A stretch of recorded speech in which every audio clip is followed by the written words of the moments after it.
le précieux sang, je reçois un cœur nouveau sous le précieux sang.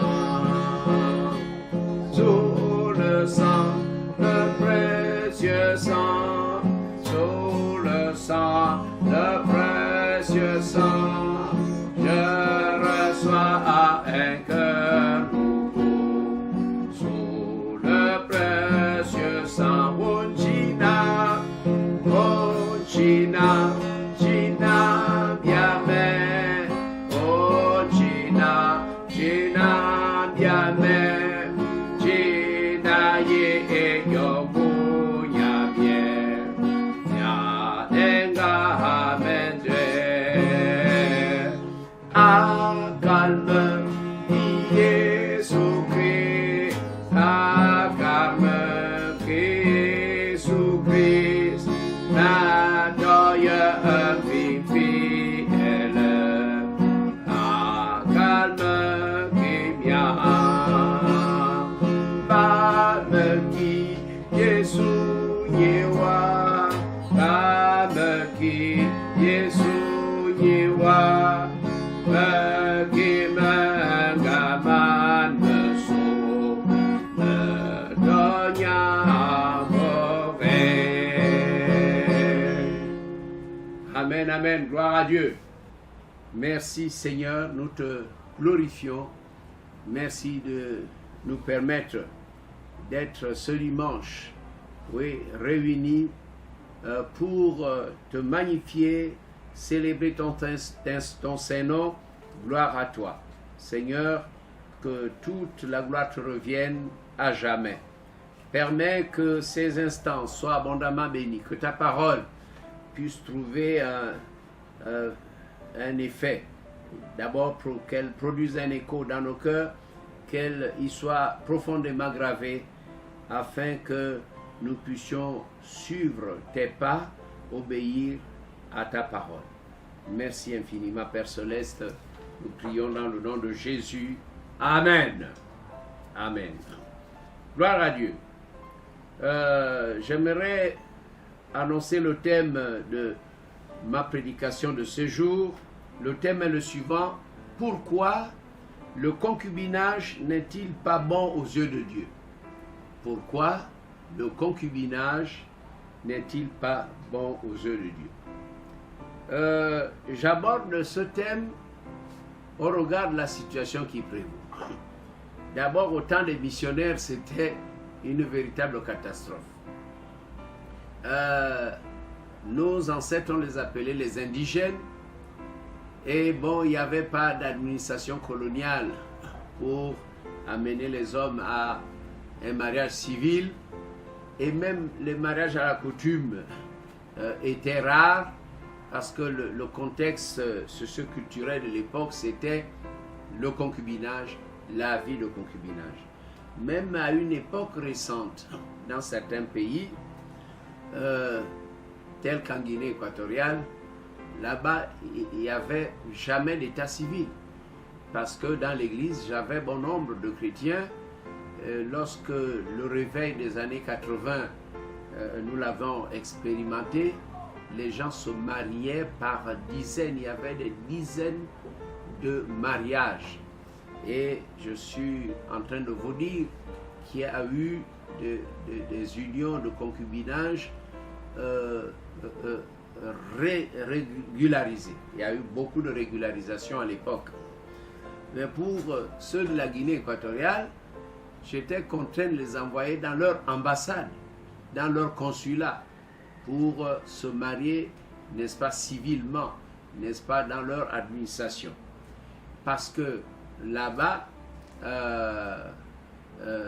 il suffisait que deux personnes se marient à la coutume, la belle famille délivrait une attestation, cette attestation était légalisée à la mairie, il n'y avait pas de mariage civil en tant que tel. Alors donc j'aborde ce thème, cette thématique, à cause, disais-je, de la situation qui prévaut chez nous en Afrique. Alors, le texte de base sera Jean, chapitre 4, verset 3 jusqu'à 19.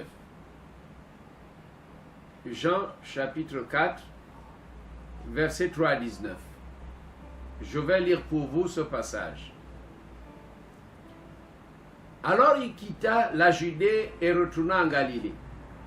Comme il fallait qu'il passât par la Samarie, il arriva dans une ville de Samarie nommée Sychar, près du champ que Jacob avait donné à Joseph, son fils. Là se trouvait le puits de Jacob. Jésus, fatigué du voyage, était assis au bord du puits.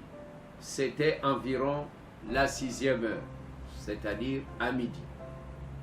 Une femme de Samarie vint puiser de l'eau. Jésus lui dit, « Donne-moi à boire », car ses disciples étaient allés à la ville pour acheter des vivres. La femme samaritaine lui dit, « Comment, toi qui es juif, me demandes-tu à boire à moi qui suis une femme samaritaine ?»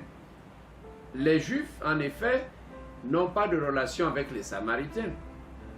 Jésus lui répondit, « Si tu connaissais le don de Dieu et qui est celui qui te dit, donne-moi à boire, tu lui aurais toi-même demandé à boire et il t'aurait donné de l'eau vive. » Seigneur, lui dit la femme, tu n'as rien à puiser et le puits est profond, d'où aurais-tu donc cette eau vive? Es-tu plus grand que notre père Jacob qui nous a donné ce puits et qui en a bu lui-même ainsi que ses fils et ses troupeaux? Jésus lui répondit, quiconque boit de cette eau aura encore soif, mais celui qui boira de l'eau que je lui donnerai n'aura jamais soif.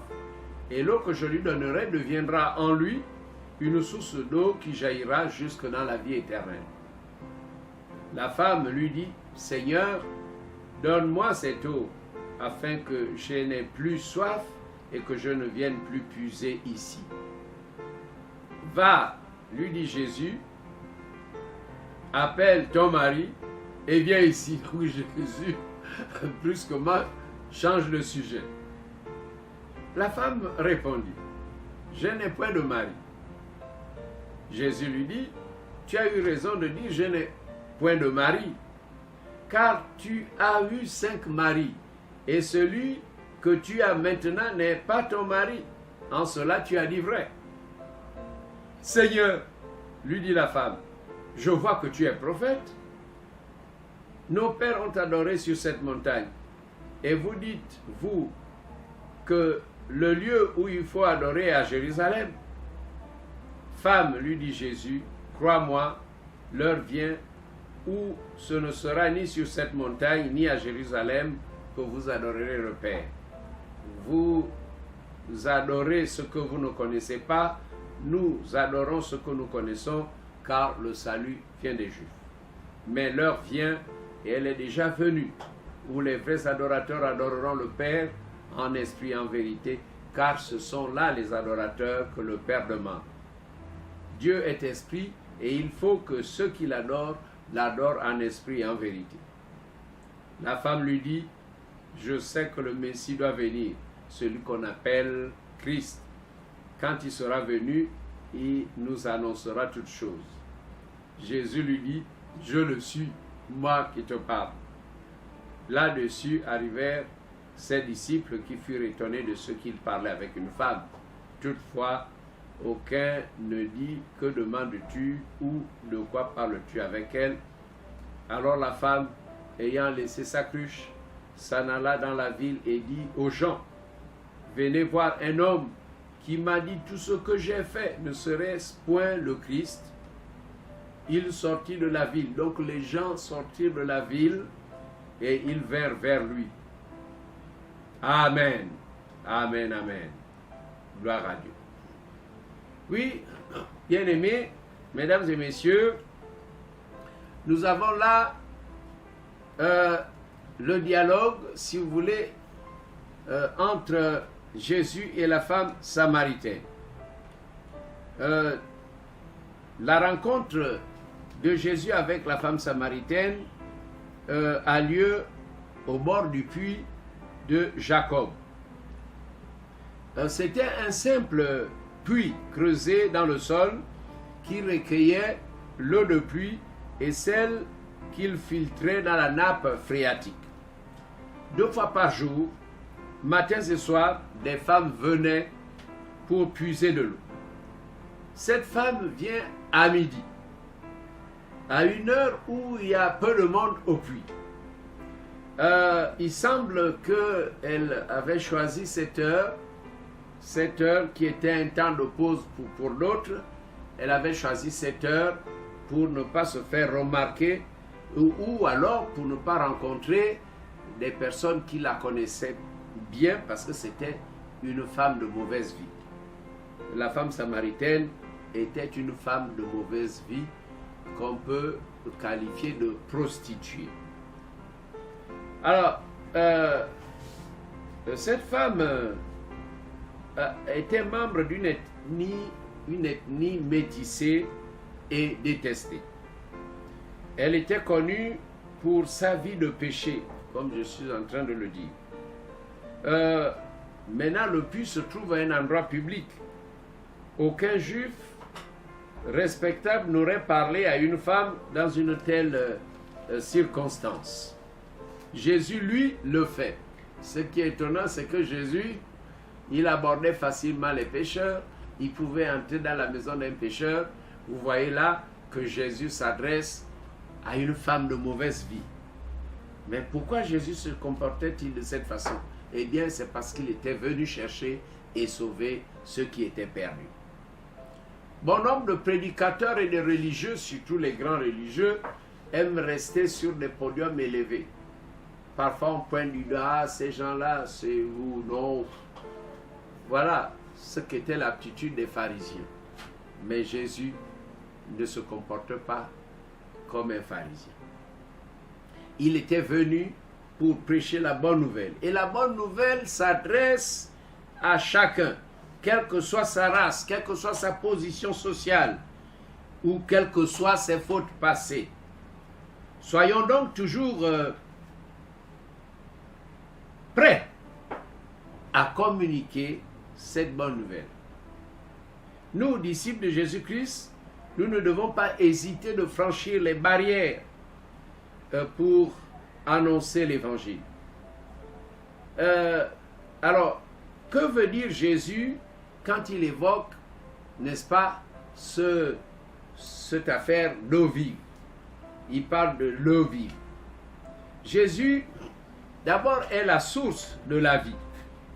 Et il est le torrent des délices, selon le psaume 36, versets 9 et 10.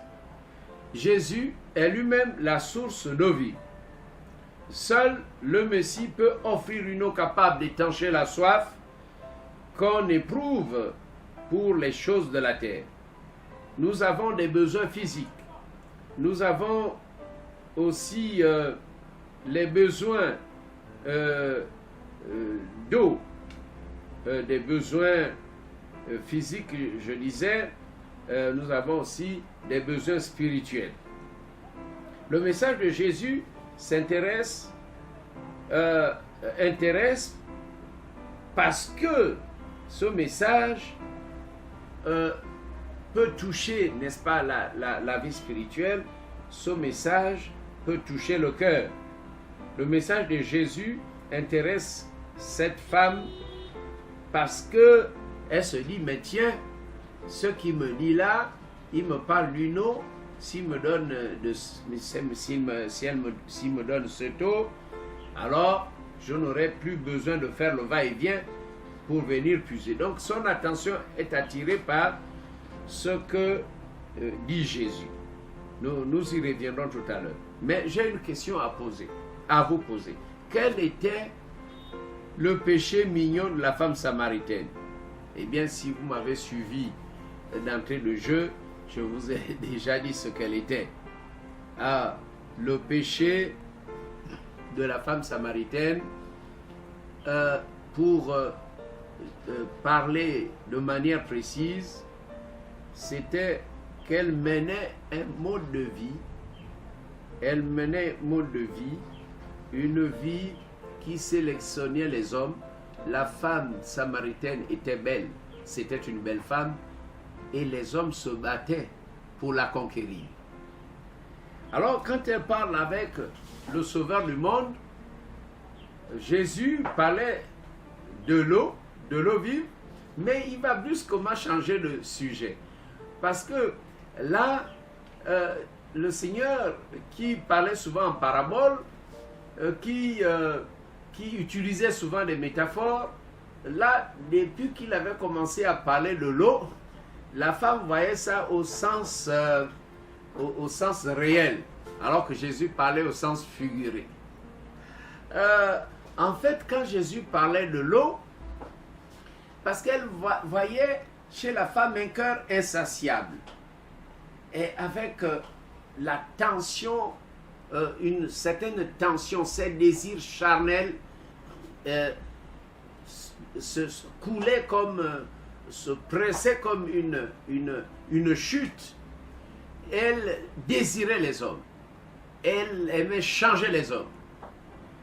Alors, donc Jésus va dans le vif du sujet, elle lui dit, va et appelle ton mari. Ah, la femme se dit, ah tiens, non mais moi, je ne suis pas mariée, je n'ai jamais eu un mariage ni coutumier ou un mariage civil. Et puis bon, elle dit tout naturellement, Seigneur, mais moi je n'ai pas de mari.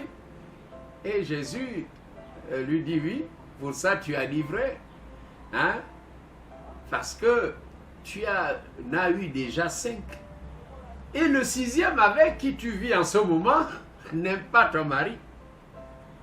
Donc toi, ta vie, c'est une vie de concubinage. Alors, à la question de savoir quel était le péché mignon de la femme samaritaine, la réponse, vous la trouvez déjà.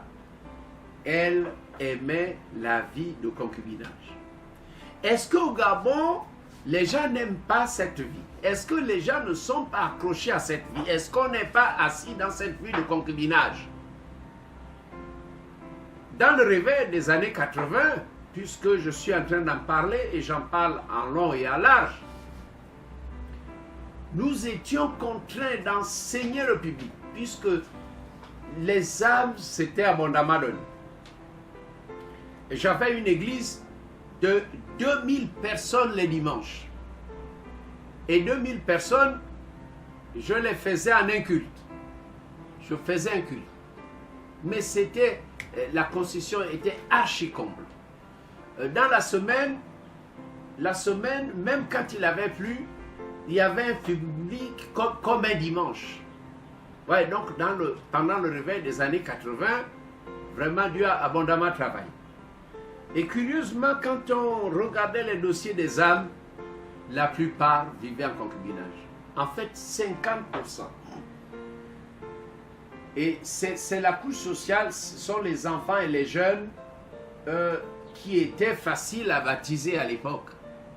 Mais quand on était adulte, quand on regardait, ah, je vis avec, j'ai une petite amie, j'ai une copine, il y en a qui avaient des enfants et qui vivaient de cette façon depuis plusieurs années. Ça veut dire que c'est dans les us et coutumes, c'est la vie au Gabon, la vie de concubinage. Alors, donc le terme dit, le concubinage, pourquoi le concubinage n'est-il pas bon aux yeux de Dieu? Pourquoi le concubinage n'est-il pas bon aux yeux de Dieu? Alors comprenez que le concubinage, ce n'est pas bon aux yeux de Dieu. Et c'est pour cette raison que le Sauveur du monde dit à la femme, il faut que tu boives l'eau vive, l'eau qui ôte la soif de vivre, n'est-ce pas, dans la légèreté. C'est une eau. Et cette eau, quand Jésus parlait de l'eau vive, il faisait allusion à la vie éternelle. Si je te donne la vie éternelle, si tu bois de cette eau qui est la vie éternelle, alors tu ne vivras plus dans la légèreté. Tu comprendras des choses. Tu voudras être sérieuse dans tes faits et gestes. Si tu bois l'eau que moi, le Sauveur, je donne, tu ne vivras plus dans la légèreté, mais tu comprendras le plan de Dieu. Dieu veut te donner une vie totalement encadrée, une vie complètement bornée, qui a des bornes, une vie bien rangée, une vie digne, une vie, n'est-ce pas, bénie de Dieu. Regardez quand Dieu crée l'homme et la femme au jardin d'Éden, mais qu'est-ce que Dieu a dit? C'est lui qui a dit qu'il n'est pas bon que l'homme soit seul. Et Dieu a créé pour l'homme une aide semblable à lui. Et il a dit que Dieu les bénit. Donc Dieu fut le premier maire et le premier pasteur qui a officié, qui a donné la bénédiction nuptiale, n'est-ce pas, à Adam et Ève. La Bible dit que Dieu les bénit, et Dieu dit soyez féconds, multipliez et remplissez la terre. Donc le plan de Dieu, c'est que hommes et femmes se marient. Donc il faut beaucoup de mariages. Moi j'applaudis quand les mariages ont lieu. C'est ça qu'il faut faire. Tu ne peux pas vivre avec la fille d'autrui et se servir d'elle, la soutirer, la sucer, la presser et après la balancer pour aller prendre une autre minette. Regardez, si la chose était bonne, il n'y aurait pas les sanctions qu'on commence à voir. Parce qu'il y a des deuils terribles, terriblement tristes, parce qu'on exige au monsieur qui vivait avec la fille d'autrui de la doter, de doter le cadavre. Voilà, elle vient de mourir, le cadavre est là, et on te dit, tu ne nous as pas respecté, tu n'as pas honoré la famille, tu as utilisé notre fille, alors nous n'allons pas nous lever d'ici, là, fais tout pour nous amener la dot. Alors, voyez, je suis en train de parler aux jeunes gens qui sont dans ma famille, surtout quand nous avons l'occasion de nous retrouver. Je leur dis, je vous parle en tant que pasteur, ne nous laissez pas des dossiers difficiles à gérer. Ne nous laissez pas des dossiers compliqués. Parce que vous serez morts et puis les autres, on va crier sur eux parce que toi, tu as été un simple bandit et un voyou. Et donc, je dis aux jeunes gens qui vivent avec mes petites sœurs, avec mes nièces ou mes petites filles, régularisez pendant qu'il est encore temps, que chacun sache que quand tu vis avec la fille d'autrui, n'est-ce pas, tu dois garantir sa situation. La jeune femme avec qui tu vis serait heureuse de porter ton nom et les enfants seraient encadrés. Vous aurez un livret de mariage. Alors le concubinage n'est pas bon. C'est ce que je vous dis de la part du Seigneur. Le concubinage n'est pas bon. Vous savez à lui ce que j'ai fait? Oui, c'était le réveil qui soufflait, c'était chaud. Et donc j'ai dit, elle m'a donné, bon, parlez avec vos concubins.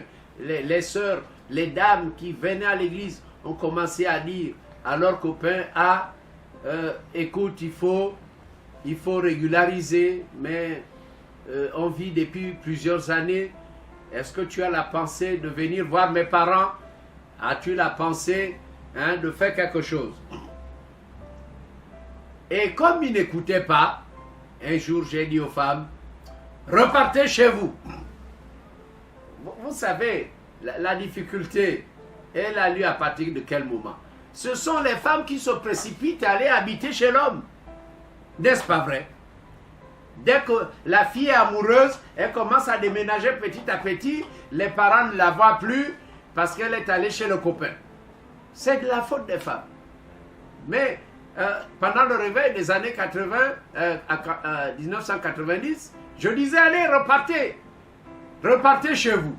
Vous allez voir que les messieurs vont courir. Quand il vient du boulot, la maison est vide. Madame a pris tous ses effets, elle est partie. Ce monsieur, qu'est-ce qu'il va faire? Ben, ils ont couru, supplier leurs copines, vraiment de pardonner, de leur pardonner la négligence. Et c'est comme ça qu'il y a eu des régularisations, il y a eu beaucoup de mariages. Voilà ce que Dieu veut. Voilà ce que Dieu veut. Tu as eu 5 maris en union libre.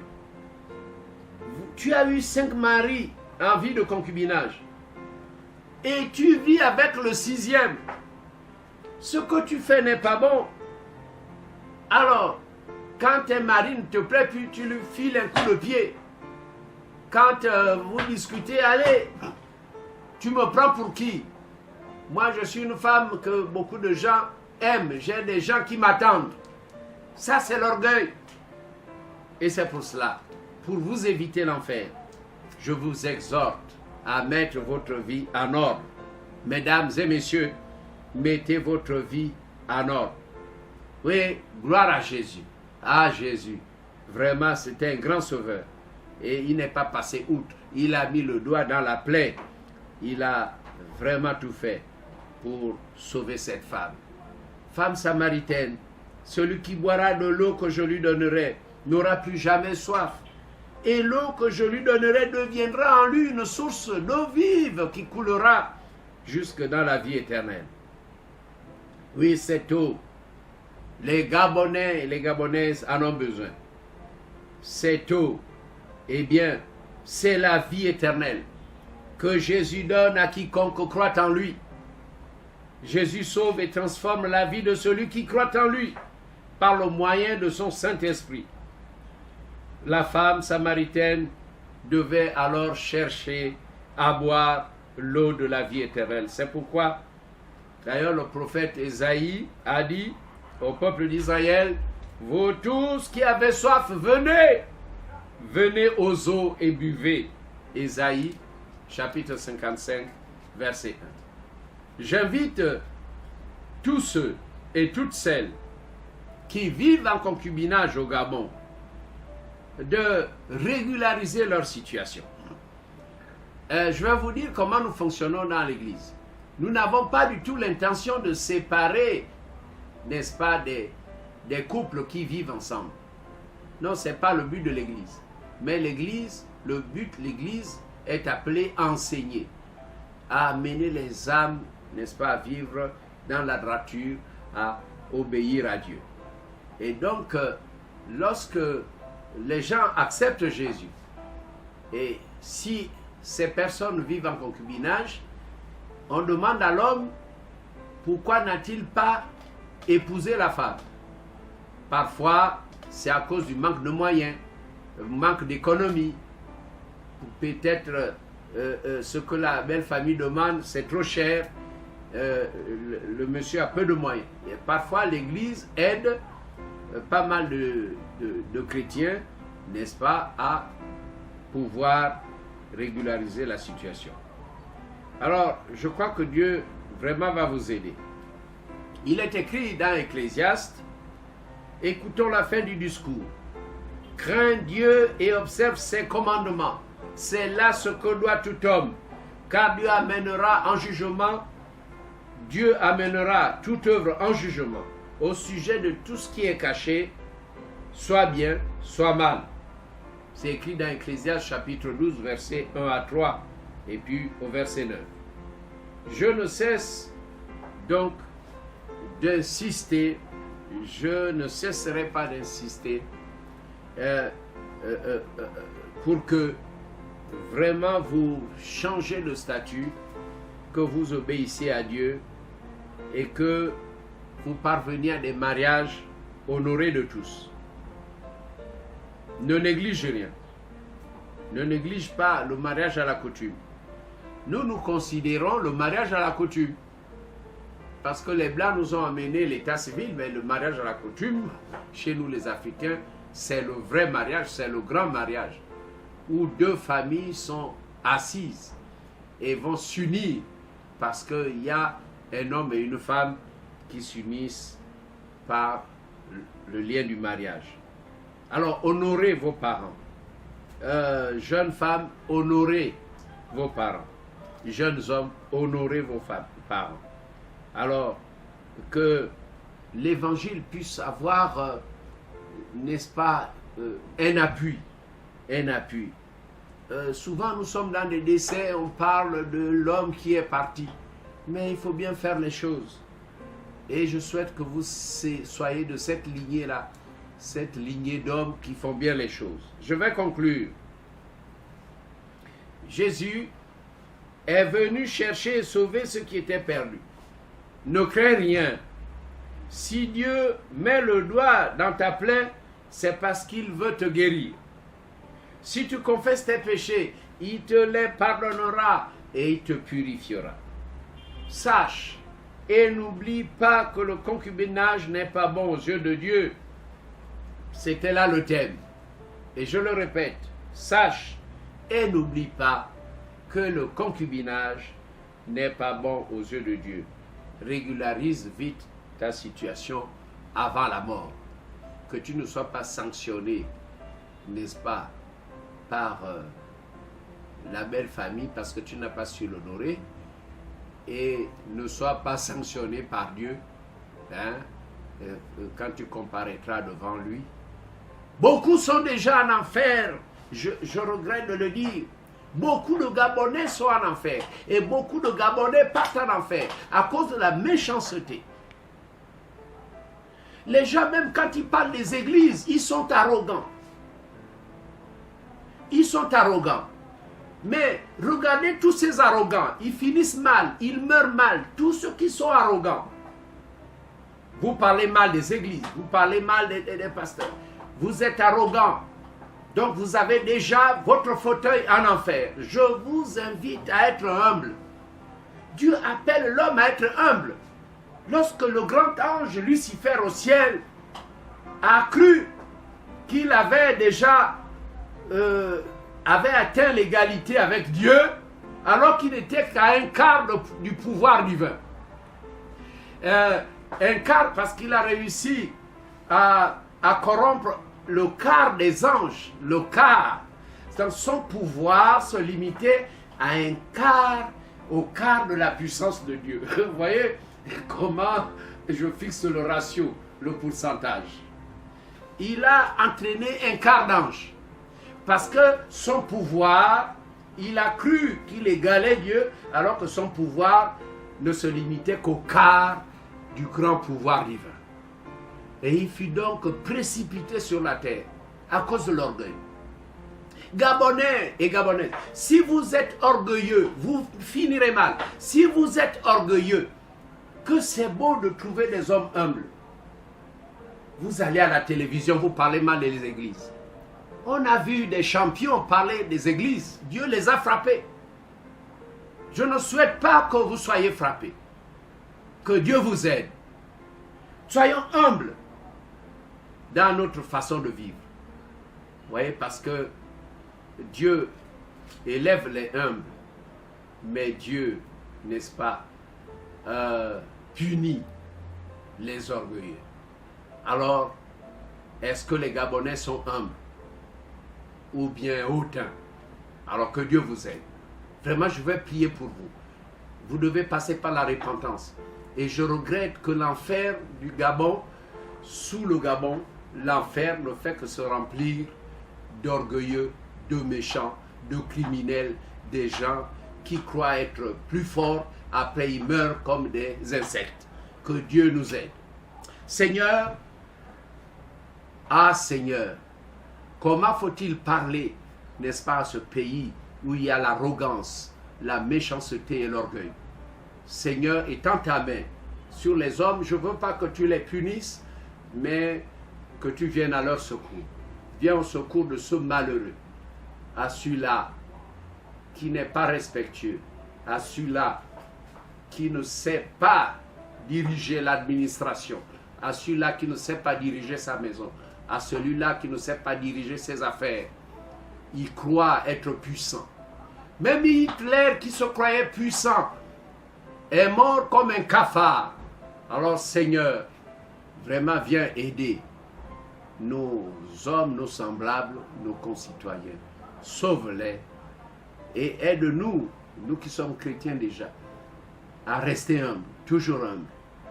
Seigneur, je veux toujours rester humble. Je m'abaisse car je ne suis rien. Aide-moi, aide tous mes frères, aide le peuple gabonais au nom de Jésus-Christ. Amen.